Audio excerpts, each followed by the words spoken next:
Okay. So for loose leash walking, there are a few things that you can be working on at home to help make your walks a lot more enjoyable and to build up his loose leash walking skills in general so that he's a lot more fun to walk with in general. Messi!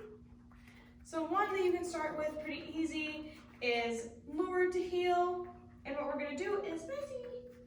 Show him that we have food. And I am going to lure him back.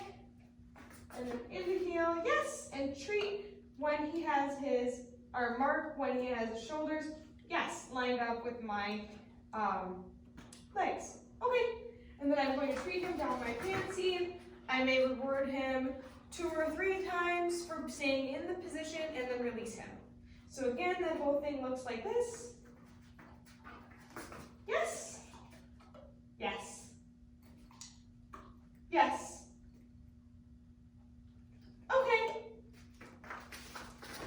From a different angle. Okay. Yes. Yes. Okay. And then the next step is to take the foot step out of the whole thing. So I'm just going to lure him back with my arm. Yes. Okay. And again. Yes, that was a little bit, okay. Less tight than I'd like. So I want to make sure to lure him far enough back that he can turn all the way around. Yes. So that his butt is a little bit more tucked in. Okay. So that's lure to heel. One more time. Yes.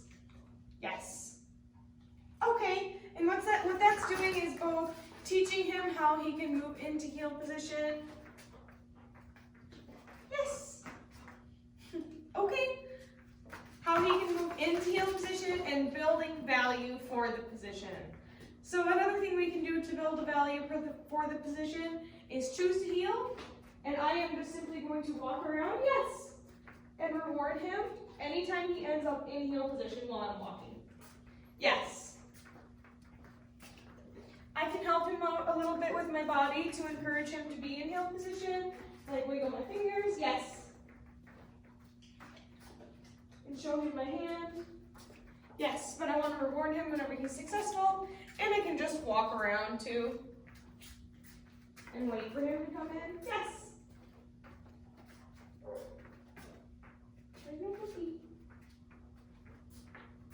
I want to avoid turning into him too much. Yes. And just do a lot of right hand turns. Yes. Yes. Yes. So again, I'm building value for being in heel position. Yes. Okay. Let's choose the heel.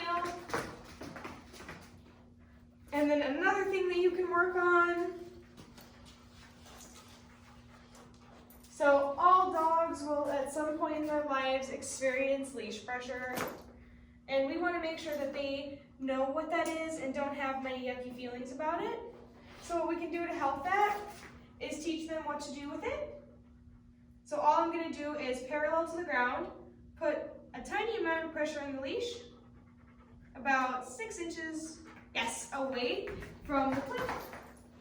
And then I am going to mark and reward the second that he gives to the pressure, and I'm going to reward away. Yes.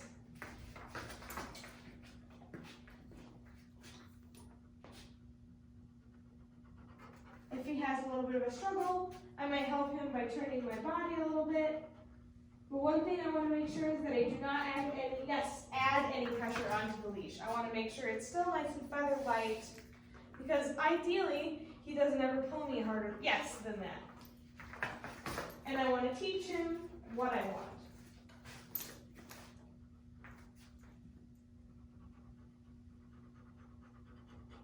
Yes. And when you're on walks or while you're walking him, something to note is that you should not ever just let him pull you anywhere. If he puts pressure on the leash, I would stop moving in the direction that he is pulling you towards, and I would turn my body and encourage him around in a circle before you continue walking, but I would never let him just pull you anywhere. And I want to teach him that when the leash pressure is on, I want him to take it off. So whenever he does put the leash pressure on and take it off, I also want you to make a really big deal out of that and throw him a really big party and make sure he gets lots of cookies for that. So anytime you're walking and he just stops pulling you somewhere, I'm not sure if he'll actually even do it. Maybe he will. Yes. When you're walking, it's always good to practice choose to heel too. Yes. And I don't think he's going to actually pull. Okay. But if he is ever to put the pressure on and takes it off himself, again, I do want you to make just a huge deal out of that because that's a very good thing to do for Mr. Messi.